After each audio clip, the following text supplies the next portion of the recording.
Hi hello everyone. এই যে দেখো, আমি 1 লিটারের মতো দুধ নিয়েছি। তো এটা হলো গায়ের দুধ। তো আমি এই দুধ থেকে আমি মাখন বা ঘি তৈরি করব। তো দেখো, এই দুধটা আমি ছেঁকে ফ্রিজে রেখে দিয়েছিলাম। তো ফ্রিজে রাখার ফলে এই যে দেখো, এদিকে কিন্তু মানে মাখনগুলো দলা পেকে গেছে। তো এগুলাকে মানে ভালোভাবে এভাবে ঝাঁকাতে হবে। এই যে দেখো, তো এইভাবে অতি সহজেই কিন্তু মাখন তৈরি হয়ে যায়।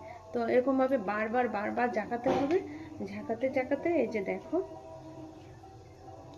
পুরো মানে এটা মাখন হয়ে যাবে। এরকম ঝাঁকাতে ঝাঁকাতে।